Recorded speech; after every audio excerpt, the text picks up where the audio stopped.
Halo Halo. teman-teman. Yuk sama-sama kita mau saat teduh bersama. Siapkan Alkitabnya, catatannya, dan siapkan hati. Tuhan terima kasih buat hari ini kami bisa berkumpul bersama-sama untuk saat teduh. Tuhan bantu kami supaya kami bisa mengerti apa yang menjadi isi hati-Mu buat setiap kami. Di dalam nama Tuhan Yesus, haleluya, amin. Sama-sama kita sembah Tuhan.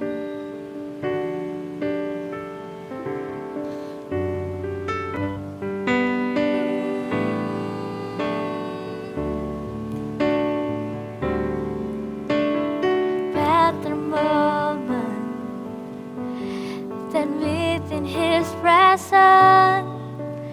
Seek His face and listen to His voice. I want to walk away from the glamour of the world, dwell in His house of the days of my life. I want to see Jesus face to face. I want to run deep into place, here in His presence. I want to see Jesus face to face. Worship Him, His holiness, till less of me and more. I want to see Jesus face to face. I want to run deep into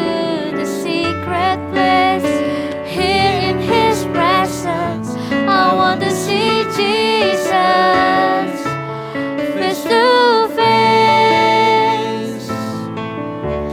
Worship in His holiness, till less of me and more of Him. Sama-sama kita sembah Tuhan. Oh, Tuhan kata kami semakin kecil dan Kau semakin besar. Haleluya, hanya Kau yang ditinggikan, hanya Kau yang kami cari. Kami ingin selalu mengenal-Mu Tuhan lebih lagi. Jika na-na-na-na-na-Mu Jesus, Kau baik Tuhan. Haleluya. Jika na-na-na-na-na-na Huramataya, Kau sungguh baik Tuhan. Kami ingin menyembah-Mu selalu. Jika na-na-na-na-Mu Huramataya, menyembah-Mu itu kesukaan kami. Jesus, oh, Hosanna, Hosanna. Oh, so bisa angkat kedua tangannya tinggi. I want to see Jesus face to face. I want to run deep into the secret place, here in His presence. I want to see Jesus face to face.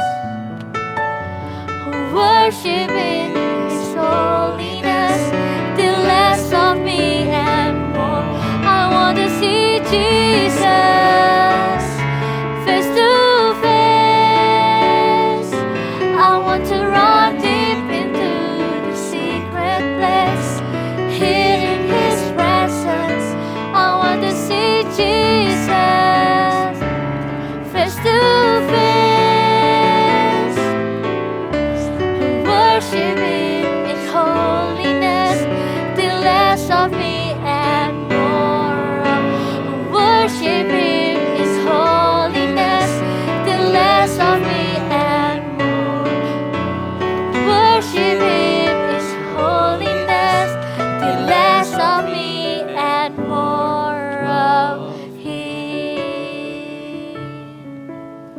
Thank you Tuhan, kami mau duduk diam Tuhan, tetap dalam hadirat-Mu Tuhan. Kami mau merasakan hadirat-Mu Tuhan, biarlah kami bisa mendengarkan firman-Mu sekali lagi Tuhan. Dalam nama Yesus, amin. Oke teman-teman, hari ini kita mau belajar sama-sama tentang hadirat Tuhan, God's presence. Kalau gitu, sekarang kita buka Alkitab dulu nih, di Keluaran pasal 40. Ini pasal terakhir dalam kitab Keluaran. Oke, kita baca dari ayat pertama. Ini tentang Musa yang mendirikan kemah suci. Yuk, yang pertama. Berfirmanlah Tuhan kepada Musa, pada hari yang pertama dari bulan yang pertama, haruslah engkau mendirikan kemah suci, yakni kemah pertemuan itu. Kau tempatkanlah di dalamnya tabut hukum, dan kau pasanglah tabir sebagai penudung di tempat tabut itu. Ayat yang 4, kau bawalah ke dalamnya meja dan taruhlah di atasnya perkakas menurut susunannya. Kau bawalah ke dalamnya kandil dan kau pasang lampu-lampunya di atasnya. Kau taruhlah mezbah emas untuk membakar ukupan di depan tabut hukum. Kau gantungkanlah tirai pintu kemah suci. Kau taruhlah mezbah korban bakaran di depan pintu kemah suci, yakni kemah pertemuan itu. Ayat 7, kau taruhlah bejana pembasuh di antara kemah pertemuan dan mezbah itu, lalu kau taruh air ke dalamnya. Haruslah kau buat pelataran keliling dan kau gantungkanlah tirai pintu gerbang pelataran itu. Kemudian kau ambillah minyak urapan dan kau urapilah kemah suci dengan segala yang ada di dalamnya. Demikianlah harus engkau menguduskannya dengan segala perabotannya sehingga menjadi kudus. Ayat 10, juga kau urapilah mezbah korban bakaran itu dengan segala perkakasnya. Demikianlah engkau harus menguduskan mezbah itu, sehingga mezbah itu maha kudus. Juga kau urapilah bejana pembasuhan itu dengan alasnya, dan demikianlah engkau harus menguduskannya. Kemudian kau suruhlah Harun dan anak-anaknya datang ke pintu kemah pertemuan, dan kau basuhlah mereka dengan air. Ayat yang ke-13, kau kenakanlah pakaian yang kudus kepada Harun, kau urapi dan kau kuduskanlah dia supaya ia memegang jabatan imam bagiku. Juga anak-anaknya kau suruhlah mendekat dan kau kenakanlah kemeja kepada mereka. Ayat 15, urapilah mereka seperti engkau mengurapi ayah mereka, supaya mereka memegang jabatan imam bagiku. Dan ini terjadi supaya berdasarkan pengurapan itu mereka memegang jabatan imam untuk selama-lamanya turun-temurun. Dan Musa melakukan semuanya itu tepat seperti yang diperintahkan Tuhan kepadanya. Demikianlah dilakukannya. Oke, terus kita lanjut di ayat 34. Kemuliaan Tuhan memenuhi kemah suci. Lalu awan itu menutupi kemah pertemuan, sehingga kemuliaan Tuhan memenuhi kemah suci. Sehingga Musa tidak dapat memasuki kemah pertemuan sebab awan itu hinggap di atas kemah itu. Dan kemudian Tuhan memenuhi kemah suci. Dan kemuliaan Tuhan memenuhi kemah suci. Apabila awan itu naik dari atas kemah suci, berangkatlah orang Israel dari setiap tempat mereka berkemah. Ayat 37, tetapi jika awan itu tidak naik, maka mereka pun tidak berangkat sampai hari awan itu naik. Ayat 38, sebab awan Tuhan itu ada di atas kemah suci pada siang hari, dan pada malam hari ada api di dalamnya di depan mata seluruh umat Israel pada setiap tempat mereka berkemah. Amin. Nah, di sini mungkin Kak, kok bingung ya, ayatnya panjang, terus juga ini tentang Musa mendirikan kemah suci. Kok bingung apa yang bisa kita dapetin? Sebenarnya simpel loh. Kalau misalnya kita belajar nih di Alkitab, ada kemuliaan Tuhan, ada hadirat Tuhan turun atas kemah suci. Kemuliaan Tuhan ada di kemah suci itu. Terus Kak, masa ketika kita mau mendatangi hadirat Tuhan, kita mau datang ke Tuhan, kita harus bangun kemah suci? Enggak loh. Sekarang ketika kita mau datang ke hadirat Tuhan tuh bisa ada dimanapun kita berada. Di kamar kalian, di ruang tamu kalian, bahkan di tempat tidur kalian pun kalian bisa meminta datang ke Tuhan untuk mendatang ke hadirat Tuhan. Ketika kita berdoa, ketika kita membaca firman Tuhan, kita mengundang hadirat Tuhan untuk masuk, untuk ada dalam hati kita, tinggal dalam hati kita. Nggak perlu nih kita tunggu waktu CG atau mungkin waktu ibadah buat kita datang ke hadirat Tuhan. Tapi hadirat Tuhan itu sekarang bisa menjamah setiap kita. Setiap kalian yang nonton saat teduh ini, kalian juga bisa merasakan hadirat Tuhan. Dan kalau kita nih sekarang ya, kita belajar dari Musa. Kita baca di ayat yang ke-16 nih. Dan Musa melakukan semuanya itu tepat seperti yang diperintahkan Tuhan kepadanya. Demikianlah dilakukannya. Kita belajar bahwa Musa itu juga taat kepada apa yang Tuhan kehendaki, melakukan apa yang diinginkan sama Tuhan. Kita bisa belajar ketika kita taat melakukan apa yang difirmankan sama Tuhan, kita menuruti firman-Nya, kita membaca, merenungkan firman Tuhan, dan juga ketika kita melakukan firman Tuhan, itu Tuhan disenangkan. Dan di sini dikatakan bahwa kemuliaan Tuhan hadir atas kemah suci itu. Di situ kita juga bisa belajar lebih lagi bahwa ketika kita taat, Tuhan pun disenangkan dan Tuhan akan hadir dalam hidup kita. Hadirat Tuhan itu bisa ada dalam hidup kita. Tapi itu bukan berarti dengan ketaatan kita bisa mendapatkan hadirat Tuhan itu. Tetapi ketaatan itu akan membuat kita lebih siap. Ketaatan itu akan membuat diri kita, hati kita siap untuk menerima hadirat Tuhan.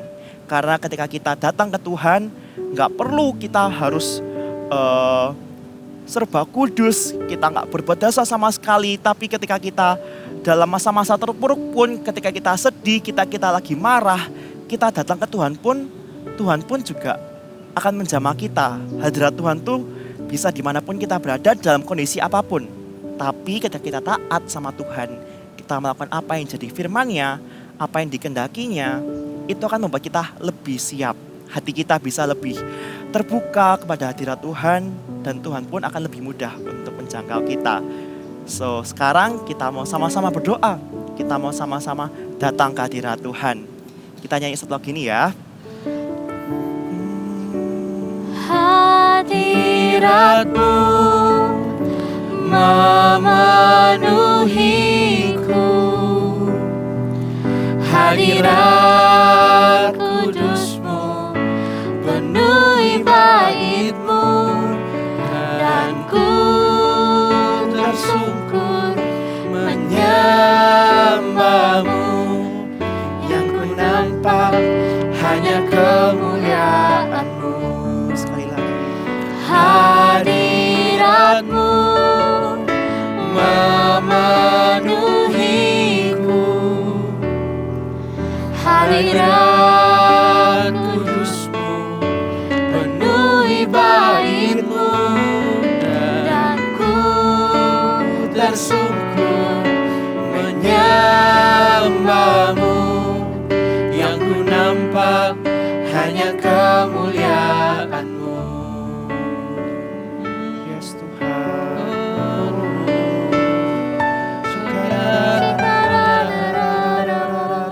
Hanya kemuliaan-Mu. Cari kekudusan, cari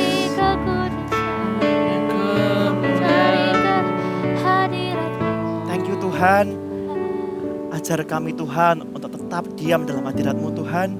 Di setiap hari kami Tuhan, apapun yang kami lakukan Tuhan, apapun situasi kanan kiri kami Tuhan, dalam senang, sedih Tuhan, dalam kondisi baik ataupun buruk Tuhan, kami tetap mau tinggal dalam hadirat-Mu Tuhan.